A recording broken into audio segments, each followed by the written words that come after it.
your load transfer is good. That was a good transfer. You're loading well and you're transferring. And that is the one thing that you can get here.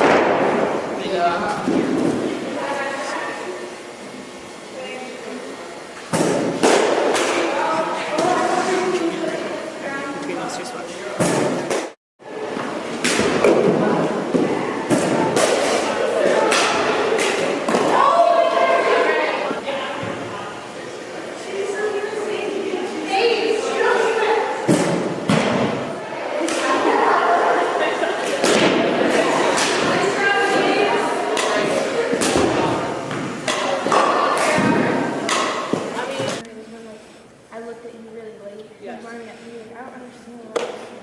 Okay, so sometimes what I'll do is I'll give, without making it a bunt and run, okay, I will give, say, Kylie is right here at first, okay, I will give her the running bunt, and then I will give you the steal to get you in motion, okay, so if I give that to you, the idea is to get you in motion, and hopefully, if you look and read the bunt and look at me, the idea is to get from first to second.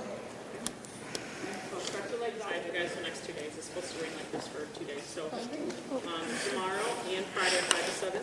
Okay, and then after practice on Friday, we will go to Main Street for 2 minutes. Yes, also, my dad told me they should be in sometime next week. Fan cloth stuff has been shipped, and it should be here probably by here. I asked for a tracking number. I haven't gotten it yet, but it should be here soon. Okay, it's like about the fundraising. Is anybody else having a really hard time? Yeah. Like, I've gone so many people and all I've heard is like, oh, I have to do like a lot of manual stuff. Like, it's a little frustrating. But As long as you're trying. I mean, I wasn't sure how this was going to go, because a lot of the feedback that we got from the previous people would have done better had it been Manawan. So you cannot ask them the same people, or no, yeah, I've been asking a lot. so try the best. You guys might as well bring that stuff up to Main Street. Why not? Oh yeah, I got dips. Make sure you guys wear a Nigga, mask. not with this. All right, so first thing is, I did hear some people in the dugout yesterday, which I was very proud to hear, say, we can't control it, guys, let's just move on, which is exactly what we talked about. A lot of uncontrollables in that game, okay? Thank you for holding your emotion in after you got shoved, okay? But I want to make sure that you guys consistently work on stuff like that, taking the stuff that you read and applying it to the game, okay? The whole second part of this chapter, I believe, talks about the how-tos, like how to relax, how to breathe, what it means to do, okay? So go ahead and evaluate your goals, and then let's start reading and finish up the chapter.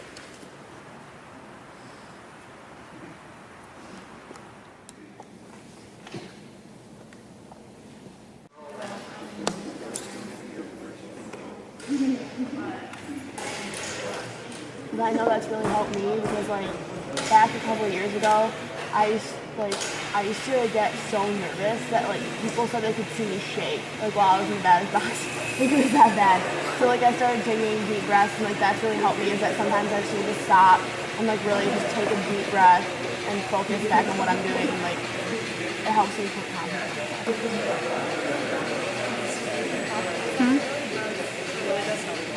So it also talks about not only the benefits of recognizing when you're feeling, we've already talked a little bit about this, what happens to you when you get nervous, you shake, somebody has a high heart rate, you can't think straight.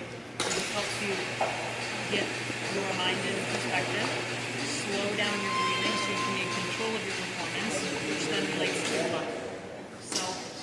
Self-control and self-confidence. Okay, so taking deep breaths is critical, and I wanted to make sure that we review this today and this week before Saturday. The Saturday will be our first test. Okay, where your emotions will be naturally a little bit higher. So really take this into account on Saturday. Okay, it's not any different. You don't treat it any differently, but really take the time to breathe and focus and just relax. Okay, that's what takes that pressure off of you, helps your body be in self-control, and then helps you get self-confidence. Okay? Anything else?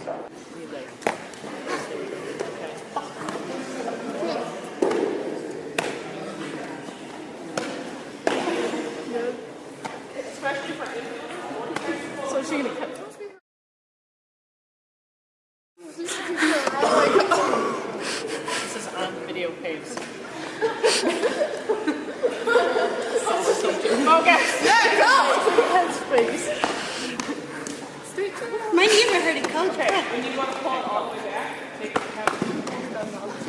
she looks at the camera, so if I stand up, and then when you push back, don't push back too far. Still stay down, so you're going to come all the way here, focus on the ball and hit your target. Whatever. You want you to work on focus catch. Okay, there's no point in just coming in here throwing just to throw. Okay? All right, very, very, very aggressive up to that. Okay, if you're aggressive today, go after it, okay? Throw us down. Tough defense, don't let them score. 1, 2, 3. 0! I wish I could do my hands.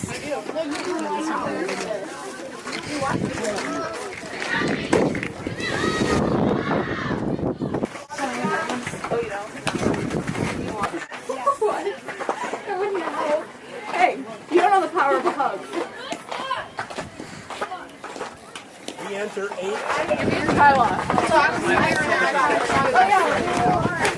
Sorry.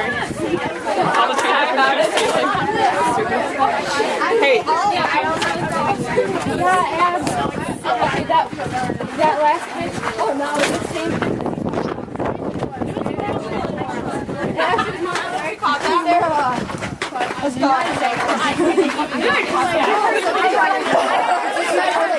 I don't know the ball.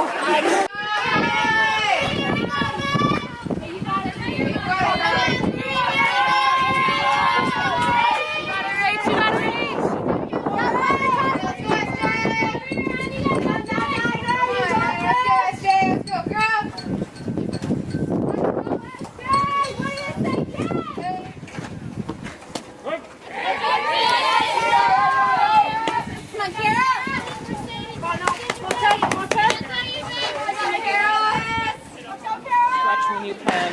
Have a good time tonight if you're going. Relax tomorrow. Try to get We'll see low. you on Monday. Yes, I'm when you're so low.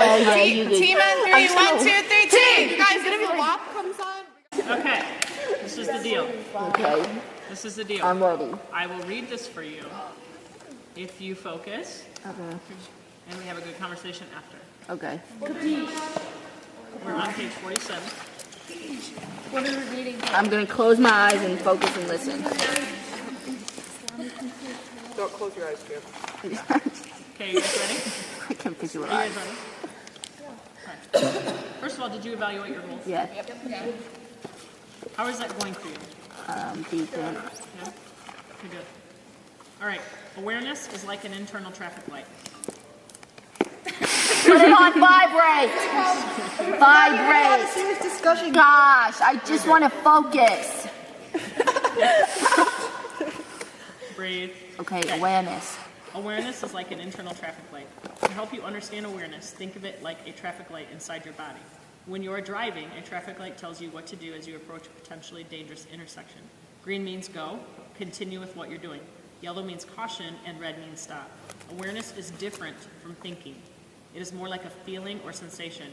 You don't really think as you approach a traffic light in your car. You see the light and respond to it. Likewise, you don't think too much when you're playing. Just be aware of what is happening and then respond to it. When you are playing well, your traffic light is green. You're just doing it, you're in the flow or the zone, and you've got rhythm. Cruise right on through any intersection you encounter. Your yellow light comes on when you start to have trouble, swinging at a bad pitch, giving up a base hit, or seeing your, we'll say, boyfriend with another girl in the stands and throw you slightly off your game. You're a little too tense and you're not quite focused, or you're rushing. So think about the exercise we just went through, okay? Think about the ground balls that we just did, what you guys were fielding without gloves.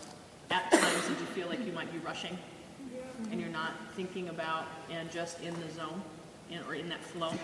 Okay, so when you recognize, which the awareness part is what they're talking about, when you recognize you're rushing, that's when you need to stop. And in a few pages, we'll go through the things that you can do to help fix that. But the awareness is the important part, that you recognize what is happening and then fix it. Okay? So when you're really struggling, when you hit your red light, maybe you walked 2 batters, made an error, had the coach yell at you. Your mind is racing, you're tense and shaken, and look forward to the end of the inning or the game. So did any of you reach that point in that drill? Just let me get this over with, right? Yeah. Okay? Dangerous mental, right? That isn't the physical, but that translates to the physical. So when you, and it shows that little spiral on here that we've already kind of shown, right? You're in control in the middle, and as things get worse, you spiral out of control. So you go from green to yellow to red. It's just another metaphor, right? So when you recognize that is when you hopefully recognize it at the yellow stage before it gets to the red stage, okay? But that's when you rely on yourself and your teammates to get you back to the yellow, to get you back to green where you're more in control, okay? So your green to yellow to red progression is similar to spiraling out of control illustrated earlier.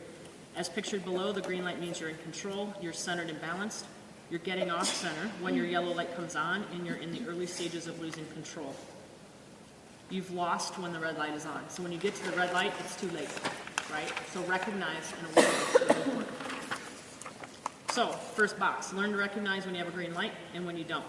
Regaining control isn't difficult at the yellow stage, but when you hit the red light, it becomes much tougher. So you guys understand the importance of that, okay? So relate it to the drill. You can relate it to a game. Unfortunately, when players sense a yellow light, they react in the same way most drivers would. They speed up to get through it. This is also a common response to a stressful situation. Players and coaches perceive the game going faster and faster, so they go faster and faster, which keeps leading to trouble. So that's when we talk about being in control and having that self-confidence. When you're in control of yourself, you're in control of your performance. Okay, so that's why that's so important. You can get away with disobeying or not seeing your internal traffic lights sometimes, but before long, you'll end up in a major wreck. Crashing and burning isn't much fun. To avoid accidents, see the traffic light as you approach it. If it changes to yellow, keep your composure and make a sound decision about how to react. So the next few pages are an exercise that I want you guys to do this weekend, okay? You guys can wait till tomorrow, that's fine. I know you got stuff going on. Okay, so the next few pages is nothing but an exercise. So flip to 52 if you're following me, okay? And that exercise is basically just identifying some of those things, red, yellow, green, okay? Now you know, so basically after you walk through this, you'll kind of have a sense of what makes you spiral out of control. So you're even more conscious and aware of it, because sometimes just thinking about it, putting it on paper is what you need to do, okay? So let's assume you've gone through the exercise at this point. So now you know where and when to look for signals that tell you whether you need to make an adjustment to get yourself under control. Make it a habit to look for them in practice so you'll be able to spot them during games, which is the exercise we just went through. Okay, so I need you to think kind of retroactively a little bit back to that practice to think about what was making you feel that way. Okay? So skills for gaining control, this is what we talked about. If you're spiraling out of control, this is how you fix it. When you have a green light, go ahead and simply play the game. But when you recognize a yellow or red light approaching, it's time to make an adjustment to get back to green or back to the center of the spiral. Here are some simple techniques that you can use to do that. 1, recognize when you aren't in control. That's the most important thing that you can do is first recognize it. Recognize you aren't in control of yourself and that you're not relaxed and focused is often enough to get back to where you need to be. Watch for intersections in the game when your yellow light can pop up. We've talked about this a lot. Use your breath. We even did that in the middle of that exercise, right? Taking a breath is a powerful tool for gaining control. Take a good breath right now. Relax your body as you exhale. Where were you tense? That's the first place you look when you have a yellow light in the game. So we've already talked about that, recognizing the physical signs that happen to you, okay? Take some time. Take some time. Time can be one of your best friends. A great thing about baseball is that you can take a short walk or tie your shoelaces or whatever in between pitches to get settled down. So some pitchers may have a routine on the mound where they take maybe a walk around behind the plate and then come back up. Batter may step out of the box, refocus on something and get back in. Okay, so you have that ability to take that time to just refocus and get recentered. Okay? Use a release. Develop a routine or gesture that symbolically releases or let go of negative thoughts and feelings. The basic idea is simple. Pick up some dirt, a rock, some grass, the rosin bag, or whatever object you choose. Put your anger or frustration into it by squeezing it, then throw the object away, telling yourself that you are throwing away the last pitch, the error you made, or whatever is annoying you. You need to put some negative emotions somewhere, put them into something you can throw out of your way. So here's a quote. It says, if I give up a home run, I wipe my feet across the rubber and clean it off. Now the slate is clean, it's a new batter and a new situation. Another way to release negative is to wipe it out of your mind. Pitchers can use a foot to wipe the dirt off the pitching rubber or wipe away their anger over something they just did. They can focus on the next pitch with a clean slate. Hitters can clear out something that has upset them by smoothing the batter's box before they step in. Infielders can smooth the footprints in the dirt to clean up after the error. You aren't a robot. It's okay to be a little upset when you make a mistake or catch a bad break. Developing a routine to use when you run into the yellow or red light. Take off your hat or your glove or your mask if you're a catcher when something goes wrong. When your hat or glove is off, your time to be upset, that's your time to be upset or depressed. When you put it back on, it's the time to focus on the next pitch. Don't put your glove or hat back on until you've let go of whatever has happened and ready to focus on the next pitch. Finally, you can release a negative by simply turning your back to home plate. When you turn around and face the home plate, or face the plate, everything is positive. In short, develop a physical action that helps you turn negative thoughts into positive ones. Okay? So how many times, you played this game for a long time, how many times have you booted a ground ball, the next ball comes right back at you? Almost, it's like a law of softball, right? So it's one of those things that you have to let go of that last one, play one pitch at a time, just like we talked about yesterday.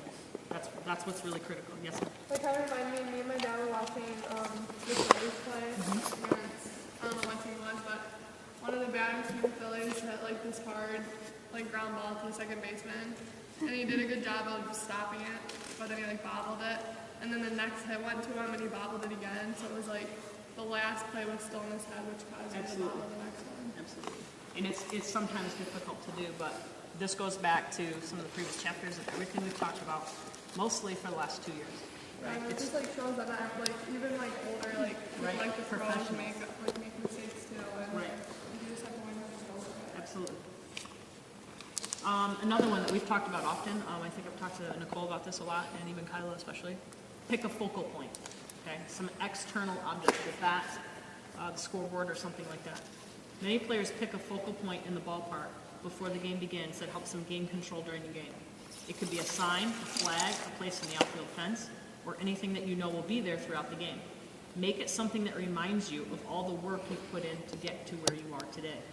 When you look at it during the game, it reminds you that you've paid your dues and you're ready to perform. It reminds you that to play the game one pitch at a time and to focus on the ingredients of playing baseball. Take a moment to look at your focal point when you need a boost during the ball game, when you have a yellow or red light. It's a powerful symbol that really speaks to you and will help get things together. So Abby, you talk a lot about trusting yourself, okay? So have that focal point remind you of all the preparation you've put into it and to trust yourself, okay? One more, carry yourself with confidence. Or excuse me, carry yourself to confidence. You can tell a player has lost confidence or control himself by the way he carries himself. And I see this all the time.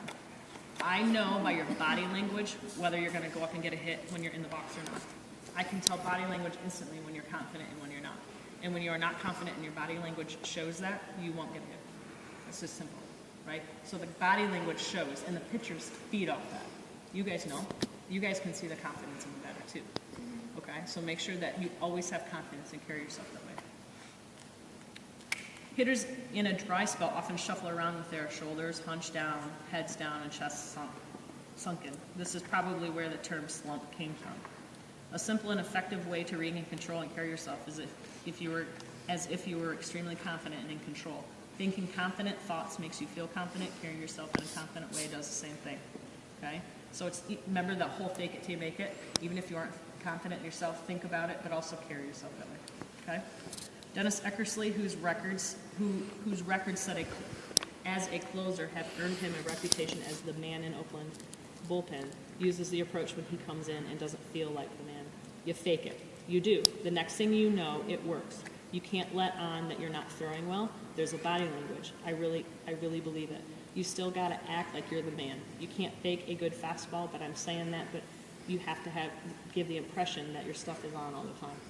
Okay? To understand the power of this idea, try this exercise. Slump down in your chair like you're depressed after making the error that cost your team the game. Get your head down, lower your shoulders, and breathe in very slowly. And read the following. You're a loser. I can't believe you screwed up that play. All you had to do was catch the ball, and the inning would have been over. You're brutal. You can't play this game, so why do you even try? Why don't you just quit? Hang it up. You can't do anything right, and you never have, so why bother? Depressing, isn't it? If you got into it at all, you probably started believing, yeah, he's right, maybe I should quit. Now sit up, stand up straight and tall, take a good deep breath, lift your sternum, and hold your head proudly like you're the most confident guy you've ever seen. Remain in that position and read the passage again. Was there a difference? Do you guys think that, just think about that. Do you think that if you're just sitting like this, suck, versus like, I suck. You know what I mean? It's all mental, you guys. There isn't anything about this game that's difficult other than this. This is the hardest thing, okay? Let's see. To carry yourself more like a heads-up player, try these following suggestions. Keep your head up, lift your sternum, which is this for those of you that don't know. Act like the most confident player you know. Think about the greatest performance and carry yourself the way you did that day. Okay? So think about those things. This chapter is really critical, you guys. This is probably one of the most critical things that you guys can work on and develop as individuals and a team. Because the confidence that you have and carry yourself as individuals translates into all 15 of you, which translates into a confident, good, unstoppable team. Okay? So we will finish this chapter next week, but I want you guys to do this exercise. I want you to write in your notebooks, and I want you to show me on Monday. So I want, no, you guys don't. I want you to, there's page 50 and 51. I want you to physically write in your notebooks on 50 and 51, okay? So you're gonna have to read maybe on where it starts on 48 exercise. Just read those things, okay? They're just examples, and then do 50 and 51. So close to being where we need to be. 2, we weren't even remotely close prepared for that game, that second game. Not even close. Okay, that responsibility also falls on us as coaches. Okay, but we weren't ready for that game, clearly. Mentally, all over the place. That's where it starts. Every single game, it doesn't matter if it's a second game of doubleheader that doesn't mean anything, those teams are going to come after you. Every single team, okay? Number 3, a lot of extracurricular stuff happening outside of our control. Did it get to you? At times. Should it? No. Is that the worst you're going to see or face or hear? Absolutely not. Not even close. Okay? Pressure gets, there's more pressure, there's more people chatting in your ear because everyone wants to get to you. In whatever way they think they will do it, they'll try. Okay? You got to rise above that and let it go. That's what we've talked about day after day after day after day after day with those notebooks. Okay? Got to take lessons learned from every single opportunity, whether it's a win or a loss, especially from a loss. There's a lot of opportunities we just learned as a group of 15, even though Ellie's not here, okay? As a group of 15, what we just learned today. Got to block it out, got to come prepared, got to give everything you've got all the time. Effort was there. Had some dives in the outfield, dives in the infield. Great job, Sarah, coming in. Lots of individual hustle and effort.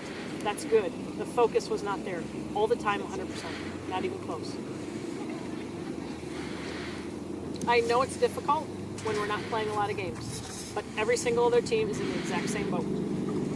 Okay? That's not an excuse. We're not going to have any excuses today. We're going to learn from this and move on. Okay? You guys kept fighting. I like that. You didn't give up. I appreciate that. There's some of that going on throughout the entire game. Too flat when we came in, not prepared. Let things get to us. Okay?